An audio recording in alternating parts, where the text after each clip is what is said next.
comprises of your Trojans, worms, that sort of thing. 47 security issues, so that is not only including patches, but concept code as well. So when stuff like that comes out, as a security developer, we look to provide coverage for that. Out of that particular week, some of the more major, more significant events included the overflow within Microsoft Office document, the routing slip overflow vulnerability. You might know it as the common vulnerability exposure ID of 2006-009. And attempts were reported in the wild of actively exploiting this particular vulnerability. So it wasn't exactly a quiet week. Something else that happened that week was the server service vulnerability.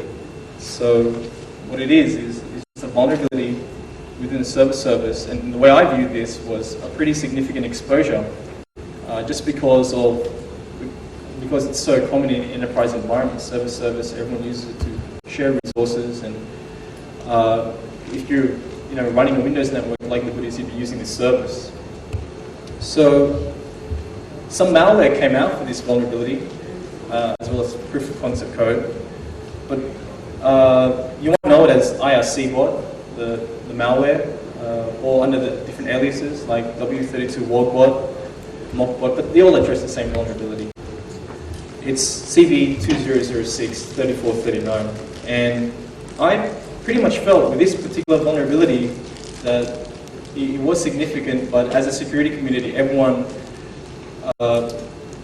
responded quite well. Everyone in the community responded quite well. There were outbreaks, but the outbreaks that we identified were localized outbreaks. There were increasing outbreaks. China reporting that ADSL users experiencing the attacks of this vulnerability, and that was a trend that's increasing. But again, it wasn't an attack that the whole world really took notice of, which is a good thing. So this will lead us into the evolution of security attacks. Now, how attacks have become more sophisticated. It's come a long way, and just like leading the previous talk was with our Metasploit and how that's made things a little bit easier. It's really evolved and provided with the capability of a wider audience to be able to execute these exploits.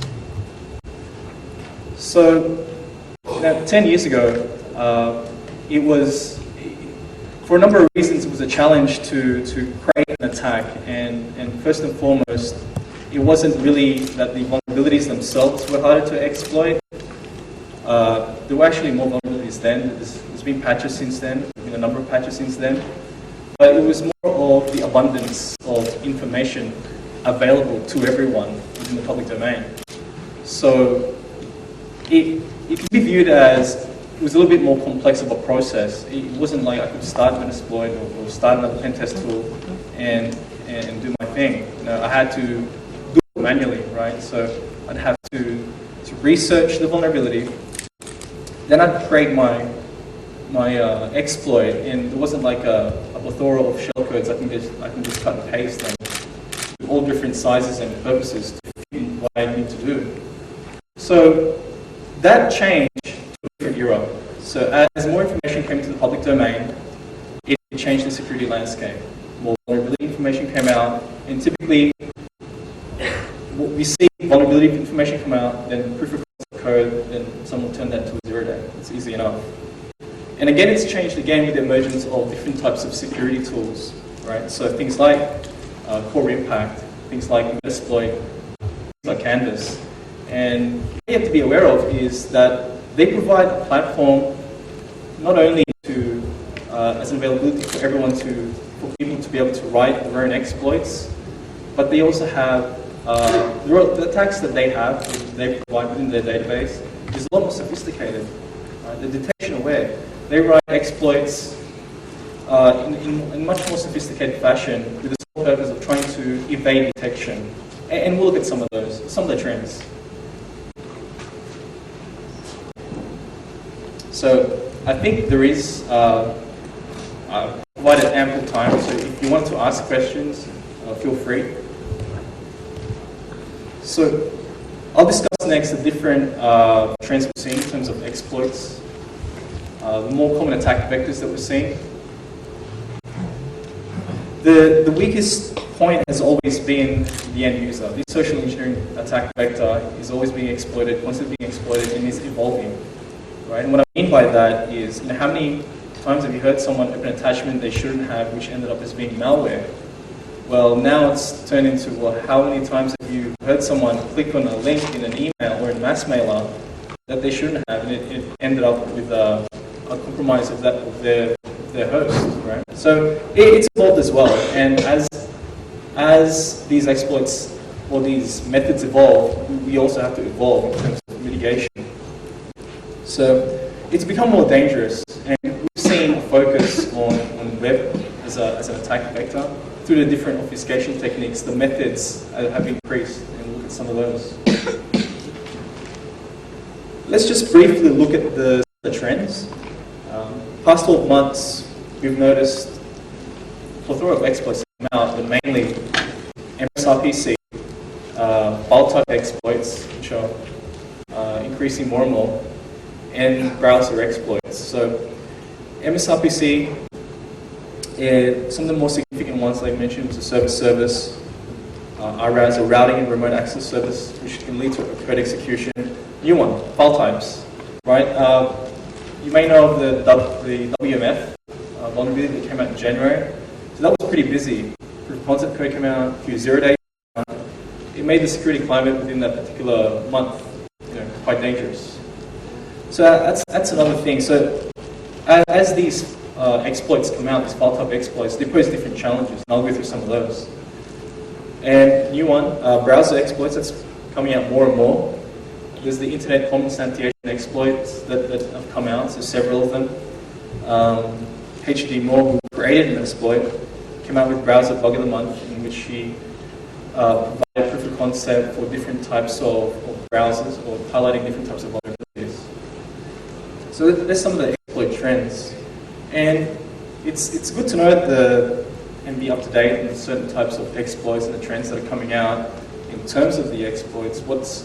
What you're also going to look at is the obfuscation of the exploit itself. So you need to be also updated on the methods used to try and evade detection, because, and I'm trying to increase awareness here, because arguably an older exploit implementing an obfuscation technique which you haven't catered for is effectively a new exploit.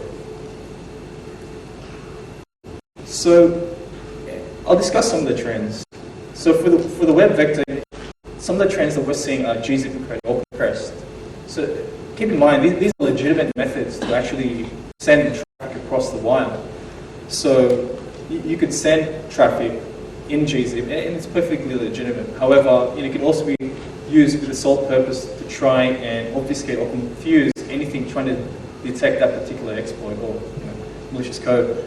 So we're seeing gzip encoding coming out. We're seeing chunked encoding within HTTP come out. So that's fragmentation at an application level, right? So if you haven't catered for that, you'll see within the HTTP layer the packets being diced up. And we've also seen Unicode, which again is a perfect legitimate way to represent data. And you see that normally in where multiple languages are used. It's much easier to represent that data that way and just translate that into the local language. But again, it's being used as an obfuscation technique. Now with the mail vector, MIME encoding is the default way. So basic for MIME encoding is a perfectly normal way to send traffic. However, it can also be used as a method to try and evade detection, for more of a success factor in trying to execute your exploit. So one way is to, if you're going to host it as a text plane, you could send it over MIME encoded, and whatever's across the wire trying to detect or trying to pick up on what's going on, we'll just miss that. And even if you did, so if just say you decoded MIME encoding and you do that quite well, another way, I can just, again, you compress it, gzip it, attach it, send it off with some spam, and hopefully the user at the other end will open it and they'll be compromised. And across the wire, it's harder to detect. So there's some of the challenges. Let's look at one example. So this is the WMF exploit, and you see that within the GET request, within that particular header, there is accept encoding gzip. This is a perfectly legitimate way, and to gzip and compress the web pages to conserve on bandwidth, right? But in this particular context, it's actually being used to obfuscate traffic. Now, across the wire, if I was to look at how am I going to actually detect this, right? How am I going to protect my infrastructure against this? Well, it's going to be pretty difficult. Because what do you got to identify the file, right? And then you got to identify what it is in the file that's particularly malicious. So in this situation, like the blue section is the return traffic, and you see the content type within the header within the return traffic. That particular web service identified that as a meta file, which is nice of the web server to do. If I was using this in a malicious way, then I would reconfigure this web server to identify this file as something else, to try and fool anything trying to detect what this exactly is. And in the payload, again, it looks like gibberish, and so it's pretty hard. I'd have to unzip this, then look at the payload, and then deconstruct which parts of this particular file is malicious and what is legitimate.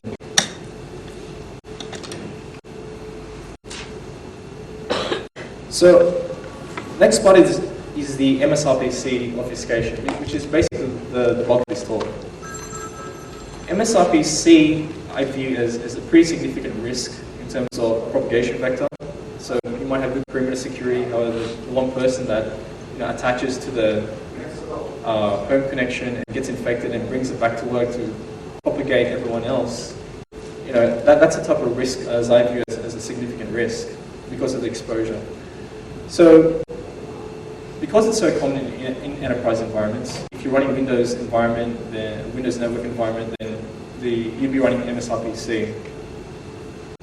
So, part of the services which run as part of MSRPC is a server service, a workstation service, which is used to share resources and connect to remote resources. Computer browser, which is legacy technology now, but it was you might use it for backward compatibility, but it was used to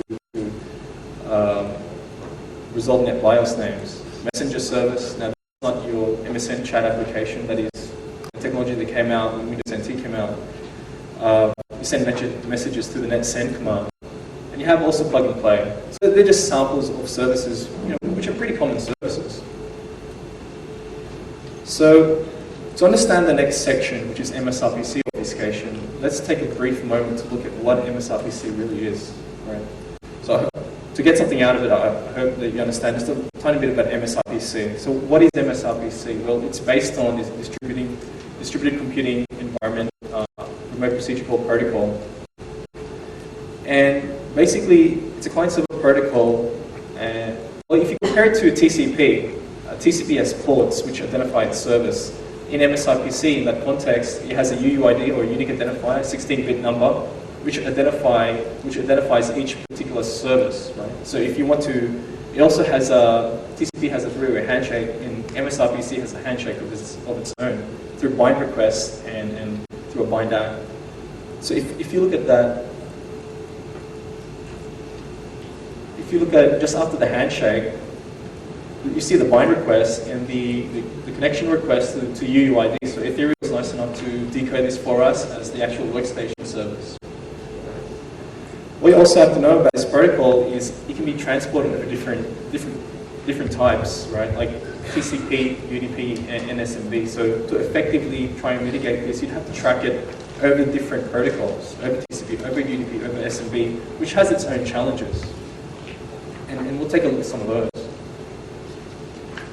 So, if you get anything out of this talk, I hope you become more aware of the different type of methods of obfuscation. Alright, so let's go through some of the trends that we're seeing.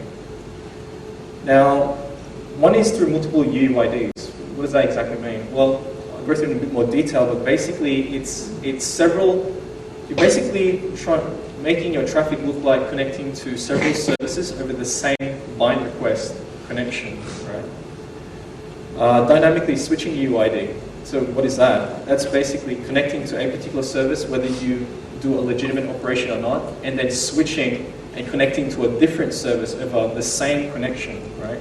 So if you have any state information that's going through and tracking what's going on, you really have to cater that, okay, it's connected to one service A, that's good, it did a legitimate request, but you also track any subsequent requests to any other service, right? So that can happen dynamically. MSRPC fragmentation, again, application fragmentation. That can happen over different, over TCP and UDP. SMB wrap fragmentation, again. Another MSRPC, another application level fragmentation. And encryption. So MSRPC was built with encryption to provide the protocol with security. Well, guess what? You know, people are using this now to actually encrypt and try and evade and use it as an obfuscation technique.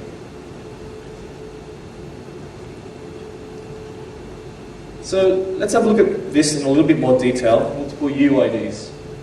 So you'll notice that in the bind request, right, there is 18 context items. What that is, each context item represents a connection to a particular service. So where you have, so you'll see this broken up in Ethereal. Each context has a different UID in this instance, but basically they're just fake requests. There'll be one there'll be one request which will be the malicious request in this instance, but there will be 17 other requests which are fake in an effort to try and evade and avoid detection. So that's one way.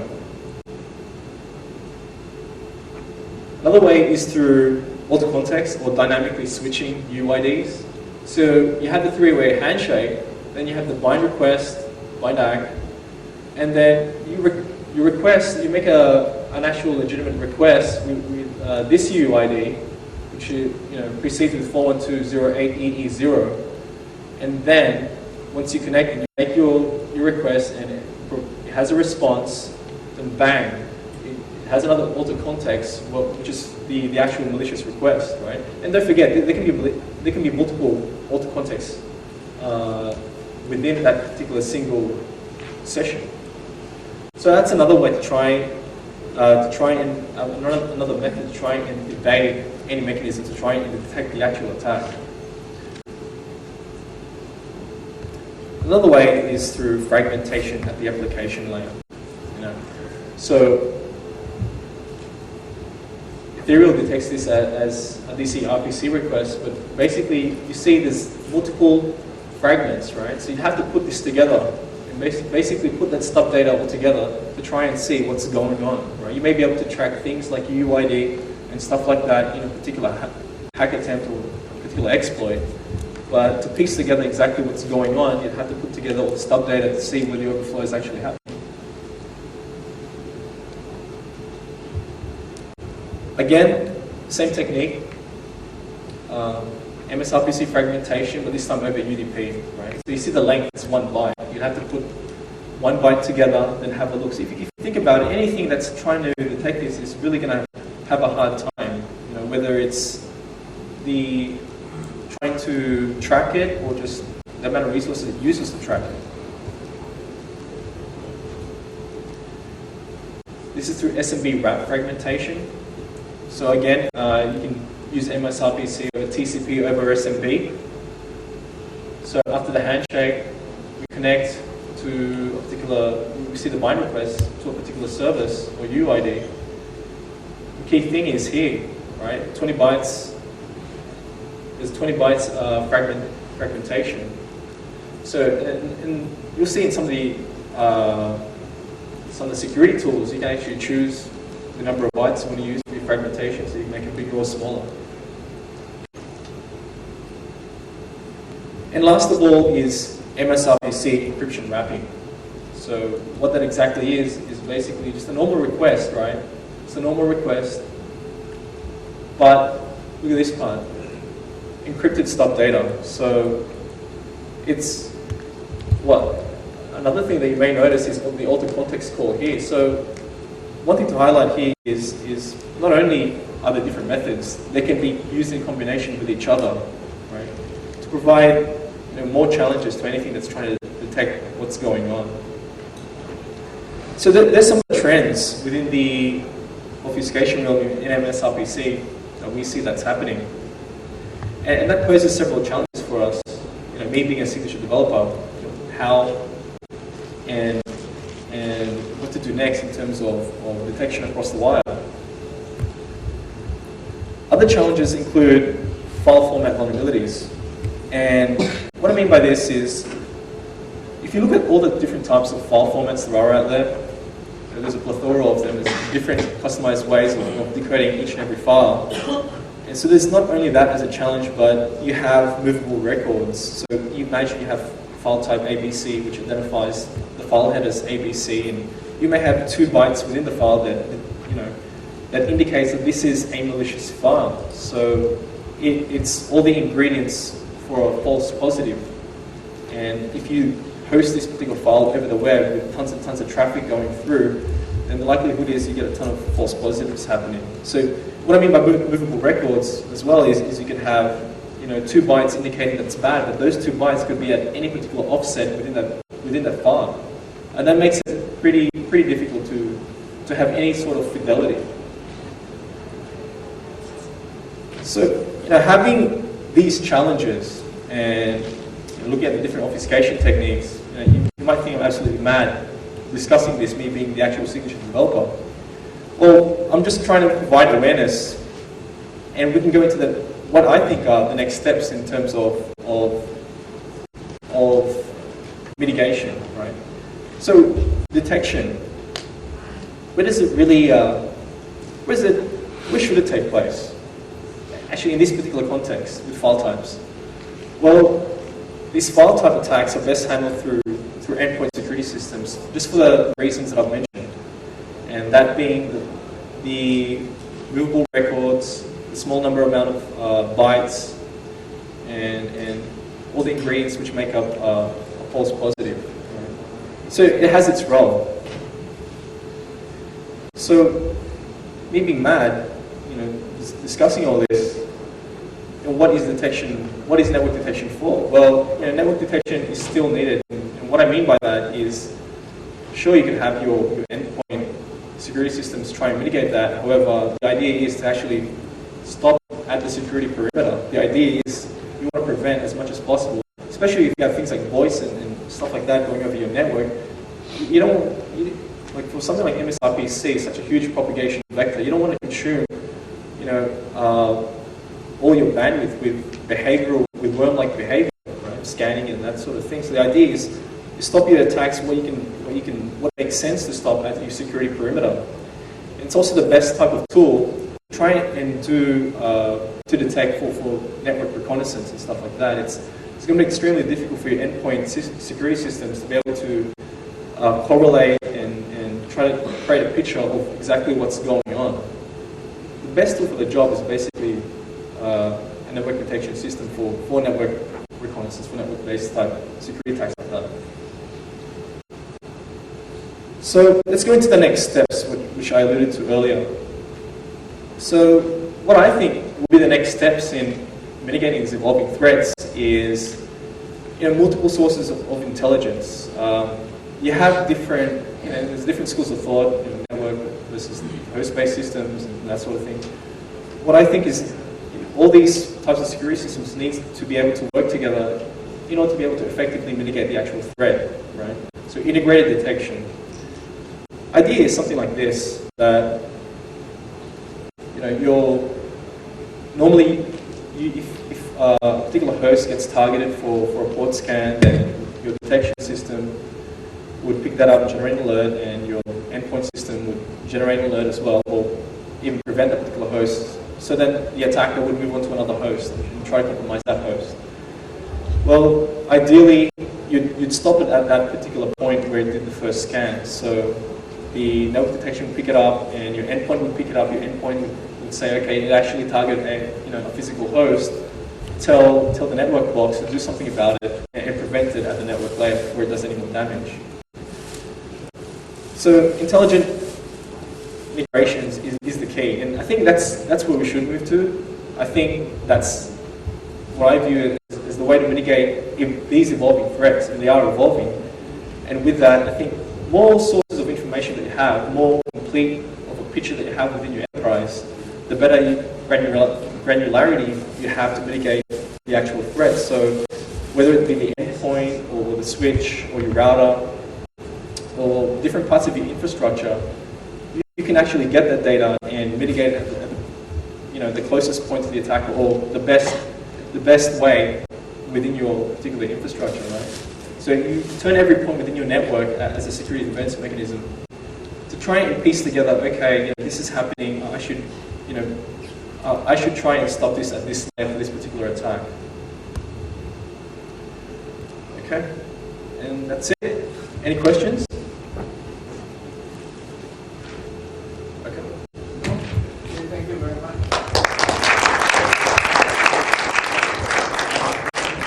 Well, this is